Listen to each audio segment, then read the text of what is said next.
Thank you very much. I was told to lean into the microphone. Can you hear me if I do that? Yes, ma'am. I got a strong voice anyway, so I appreciate and I'm honored to be here tonight. It's always a pleasure to come to an event where they honor God, honor country, and then you want to be inspired. I also have a call to action for all of you tonight because our country is in peril and we need to try to fix it or be the tools that God uses to fix it. I don't know what God was thinking when he put a gun-carrying, spirit-filled, prayer warrior, United States military veteran in the California State Assembly, but I do my best every day. When you think about it. For those of you that don't know a little bit about my history, my mom was a single mom. We grew up in a little town, a farm town called Arvin. I didn't go to college, and there wasn't any money. As soon as I graduated from high school a couple of years later, I worked a couple of odd jobs, and then I joined the United States military. I served overseas at Headquarters Company 5th Corps in Frankfurt, Germany. I was in Germany when the wall came down between East and West Berlin. It was amazing. My colonel comes in and he goes, Smitty, before I was married, my last name is Smith, and he goes, Smitty, type of flight manifest. And I said, with all due respect, sir, unless I get to go. And so we were up on the top of the hill. We took a helicopter over, and there were thousands of people at the wall. Thousands. You couldn't get close to it even if you wanted to. And I remember we were looking through binoculars, and I remember a guy, when the wall actually had a crevice in it big enough to come through, this man walked through. He was young, he was real thin, he didn't have a shirt on. His pants were like hip hugger pants, high-watered bell bottoms, and they had torn knees. And he comes through the wall, and he falls flat on his face, and you just saw his shoulders like this, sobbing.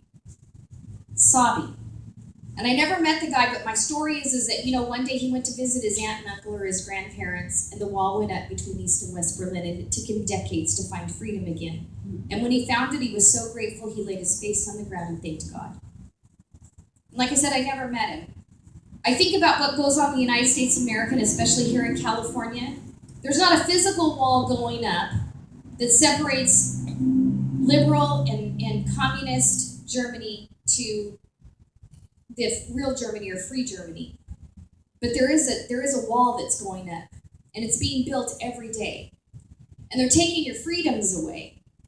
And there's a difference between freedom and liberty. Freedom is you make $100 a week, and you go to a restaurant or a store, and everything in that store costs less than $100. $100 or less. You have the freedom to buy whatever you choose to buy. When they take freedom from you, the government takes 50% of your check, and then when you take your $50 into that store where everything costs $100, your freedom is limited on what you can purchase. But liberty is something completely different. Liberty is standing up and doing what's right, even when you're against everything that seems normal in the real world. I use liberty often. I'm a spirit-filled believer. I don't hide it. I don't push it on anybody. But I look at liberty, and there's a story in the Bible. It's one of my favorites. It's Shadrach, Meshach, and Abednego. They stood with liberty and did what was right and didn't bow down before a king. And then they were rewarded for that. Or the statue of the king, I apologize. So I think about those things. I think about George Washington and the battle that he was in. When he started the march to Valley Forge, I think about the bloody trail that was left by soldiers walking that didn't have shoes. When you think about that, that's almost like precinct walkers today. I think about John Hancock. He didn't walk a step, but he financed the war. So some of you in this room might be a John, or in this garden might be a John Hancock. Some of you might be the soldiers that walked. There are many of them that picked up weapons and fought, whether it was a gun or a pitchfork. And when I say pick up weapons, I'm not advocating violence, but I'm saying you can pick up the phone and make phone calls. You can get the message out, like Paul Revere, the British are coming. You can get the message out. You can call 10 of your friends and have 10 of your friends call 10 other friends, especially in this election season that's coming up. So no matter what your age or your physical capability or anything, any one of you can participate in the campaign process. Whether you write a check, you walk a precinct, go door to door, you spend time in prayer, or you get the message out, or make phone calls. And I challenge each one of you to do that. Because Ronald Reagan once said that we are one generation away from losing our freedom. And I can tell you from serving in the California State Assembly, the legislature, for the last 3 years, we are one election away from losing our freedoms. And you know, when the Christian community fought in Scotland and fought in Ireland and they fought in Britain, and then they ended up on the shores of the great United States of America in that 13 colonies, when the British said they were coming to get them, they said, we gave you Scotland, we gave you Ireland, and you have Great Britain. You will not take the United States of America or these 13 colonies.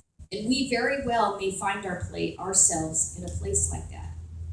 I recently went on a missions trip. I used to do missions a lot before I got into politics. Now time doesn't allow it.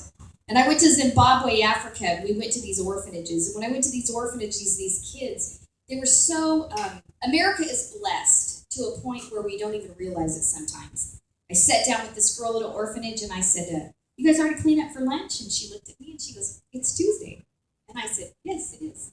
And she goes, do you eat on Tuesday?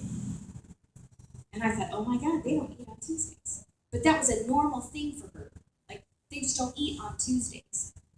And so we spent time at that orphanage with those kids. And then later on that day, we went to this very wealthy business owner's home. It was a big mansion. And I told him the story about what happened. I said, I really feel sorry for these kids. And he goes, why do you feel sorry for these kids? I beg your pardon? He goes, that's all they've ever known. They've always known they don't eat on Tuesday, and that's a normal thing to them. They know nothing else.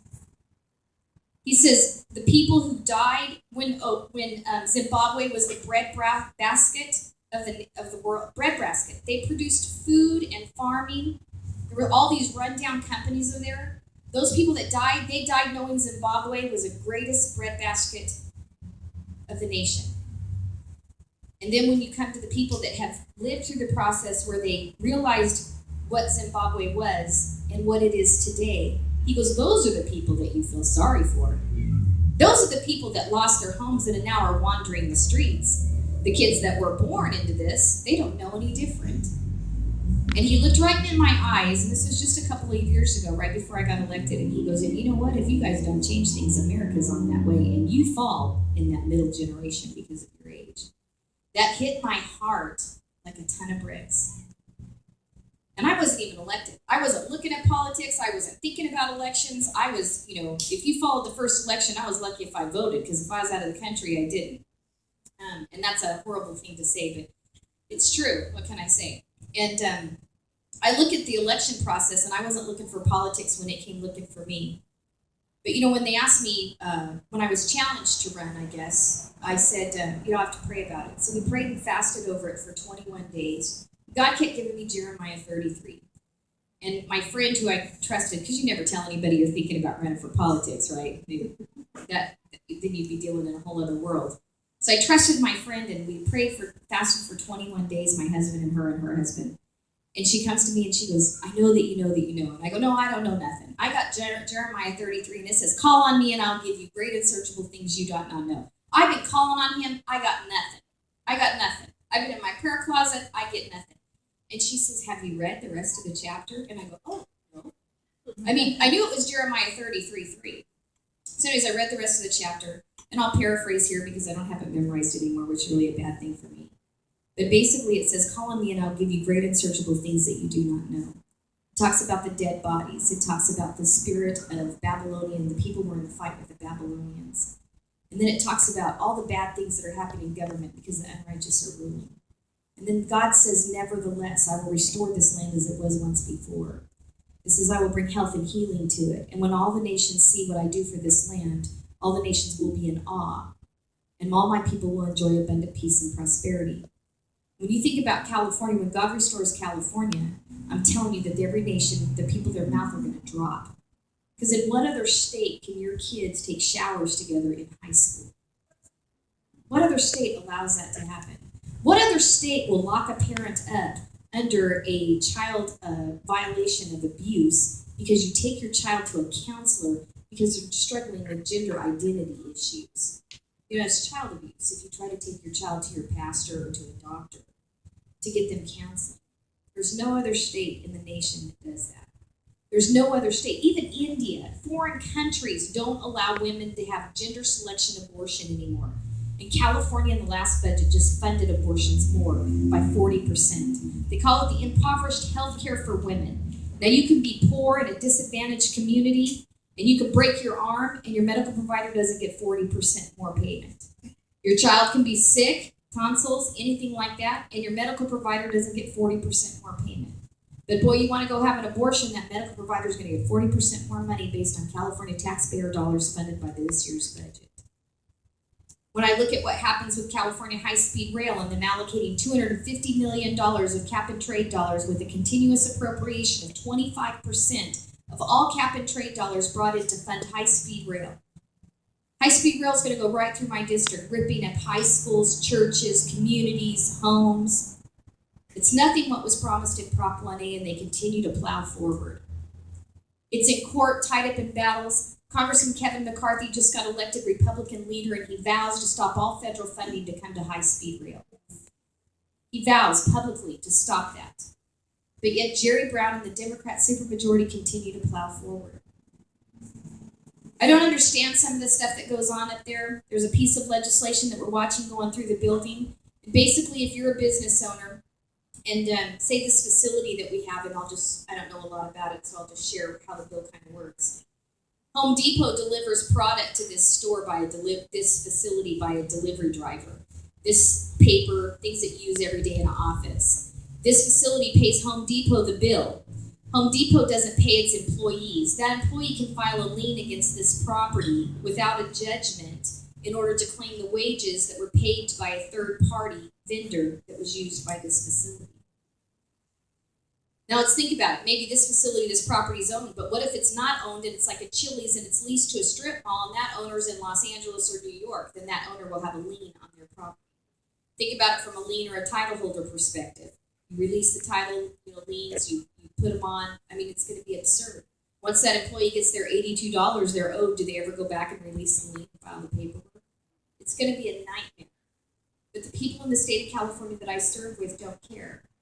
Just like when we presented that bill for gender selection abortions, we showed where women are actively coming to California from India, China, and Korea to have abortions here in the state of California just because they're pregnant with girls, just because it's a baby girl, because it's not allowed in their countries. Because even India and China are saying, even India and Korea are saying that that's the most horrible thing that we can do is abort a baby just because it's a girl.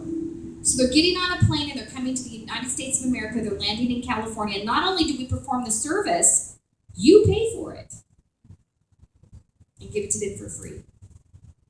So we are in a place in California, and that saying that so goes California, so goes the nation, we have to change that. I was recently in Texas with a prophetic prayer warrior, Cindy Jacobs. I know some of you guys can Google her or whatever. She comes up to me and she goes, "I want you to know something." I said, "What's that?" I didn't know who she was. She goes, "I want you to know something." She goes, "The Lord says that left coast is His." And I'm like, okay. And she goes, "And you're strategically placed exactly where you're supposed to be, even though you don't feel like you are." Amen. And I said, okay. And I listened. And I think about all the things that I do in that building and how I get in so much trouble and I'm alienated to a small office and I get kicked out and my mic gets shut off and I'm constantly, the other day on the floor, we were talking about a bill and I kept talking about it as they were giving Tesla Motors some type of tax credit to be here. And I said, I know you guys are all going to be proud of yourselves for a tax credit, but let's address the Private Attorney General Act that has an 800% increase on employer lawsuits in the state of California since it was passed. Let's address the fact that California is an indebted state to the federal government and employers are now paying additional FICA tax to pay off the debt that you guys have allowed to happen because you refused to regain control of the unemployment insurance fund. And somebody stood up and said, objection. They called, they shut my mic off and they said, please address the speaker to tell her to speak to the merits of the bill. And I said, the merits of the bill is it doesn't do enough for the state of California employers to be able to come here and provide a living for their employees. That's why Oxy and all these places are moving to Texas. They stood up again and we said, if she speaks against the merits of the bill again, have her deny the mic to her. And so I got back on the mic and I said, the bottom line is you guys can't handle the truth and the truth hurts. And he stood up and I go, okay! I give, okay. So I think about what I'm doing up there and I'm not making very many friends, but the bottom line is it took me about 30 days to be up in that building and I thought, I got to get these people out of this building. These people are going to destroy our state. So this little guy over here doing on this videotape, I plucked him out of Texas, and he goes, you know, ma'am, in Texas, he's got the accent. He's lost it now, but he used to have an accent. He says, you know, in Texas, we have a part-time legislature. And I said, really? So we went back to Texas, and we learned about a part-time legislature. They work 90 days every 2 years. These are business owners. These are business owners. These are homemakers. These are school teachers. These are real estate developers. These are people who live and work in the real world. And then 90 days every 2 years, there's employees. It's kind of like the National Guard. I have employees that work for me, and they're like, hey, I got called up to go National Guard. I'm like, go, and you're proud that they're serving. So you have employees. Our factory worker employee, he's a legislator in Texas. Because his boss is so happy he got elected, he allows him to participate. So we learned about a part-time legislature. So the differences are they work 90 days every 2 years, we work 10 months every year. They make $1,500 a month, we make $95,000 a year, plus $50,000 in per diem, whether we're in our own bed or in Sacramento. You still get per diem. You get all these benefits and perks in Texas. You go and you live under the rules that you create. I've had several bills die in my 3 years that I've been elected, and some of the bills that have died is I introduced a bill that said that legislators have to live under the labor code. As an employer in the state of California for 20 years in this state, in spite of this state, I have to comply with the labor code. 15-minute breaks every 2 hours, lunch in the first 5 hours and 5.5 hours, a fraction thereof, overtime over 8, double time over 12, sexual harassment training, you name it, I do it, pay minimum wage or above, the whole bit. As a California state legislator, I can pay him, I don't know, $3 an hour, work him 20 hours a day, don't give him a break, don't feed him. I don't even have to let him leave his desk. And there's not a dang thing he can do.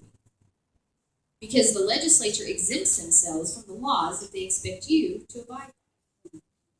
So hence California State Legislature part-time. So we gathered signatures, we did everything we could to put it on the ballot 2 years ago, and at the end of that 2 years, as we gained ground, Michael Reagan, son of Ronald Reagan, stood up and said, I'm going to help you do this. Rick Perry has came to California and advocated for California to be a part-time legislature. He met with Kashkari and said, you know, what you need to do is advocate for a part-time legislature. So that was one of the things he did on his last trip. So my goal, or one of my goals, is to make sure that California gets returned to its 1966 status of a part-time legislature when we were the fifth largest economy in the world, and now we slipped to the seventh. When we didn't have professional legislators making $150,000 a year, and it's the best job they ever had in their life. We had people that were just like you every day participating and taking your gifts and talents that God gave you to go up and make the rules and then come back and live under the rules that you create. So that's the goal. And where does it start? It starts here, and it starts in your churches. How many guys go to church? I don't know what kind of church. Almost everybody raises their hands. Do you know that you can register voters in your church? Do you know that you can talk to your pastor and he can put out a voter guide in your church? He can actually identify what kind of candidate this candidate is and what kind of candidate this candidate is. And you can actually make an informed biblical decision on candidates. You can do that. And there's no penalty, there's no threat of loss if the church loses its nonprofit status, there's nothing. In the 2012 election, there were 50% of all evangelicals are registered to vote. So if there's 100 people that go to your church, only 50% of them are registered to vote. Out of that 50% that are registered to vote, 23 voted. 23 voted. It is your responsibility to vote. I don't care what your faith is. It is your responsibility to vote. And until the church stands up and engages in the civic arena, we're going to have a problem. I recently spoke at a church. God has opened a lot of doors for churches, and they lined the front of the sanctuary from side to side, and there must have been 200 people in that line. And so the pastor comes up and he goes, Miss Grove, before you start, I want you to know that these people have been praying over our state for 20 years. I said, really? And he goes, yes. And I said, how many of you guys? I said, thank you very much. I believe in prayer. How many of you guys have ever put your name on a ballot? Nobody raised their hand. I said, faith without works is dead. In the 20 years you've been praying for our state, we've gone from a red state to a blue state. We become the #1 abortion provider in the nation. Our kids can take showers together in high school, and we've saddled our children with an immoral debt. God expects you to get out of your churches and out of your seats and out of your businesses and out of your clubs, and He expects you to act. So I challenge you to act in this election. You have people here that are running for office. You have people here that need to be able to be supported, whether it's financially walking precincts or getting involved in any way and getting the message out, whether it's posting stuff on Facebook, whether it's inviting other people to events like this. We have to educate the public on what's happening in our state and our nation. They're coming after Prop 13, and I don't know a Democrat that wants their property taxes raised. I don't know very many Democrats that want their children taking showers together. I really don't. There are issues that we can win on. So I challenge each of you to stand up, engage in the civic arena, engage fast and hard. Because like Ronald Reagan once said, we are one generation away from losing our freedoms. And I'm telling you, serving in that building in a super minority position, you are one election away from losing your freedoms. And if somebody doesn't stand up like Shadrach, Meshach, and Abednego and stand up for liberty, it's all on us and the state is gone. And I'm serious. I'm serious.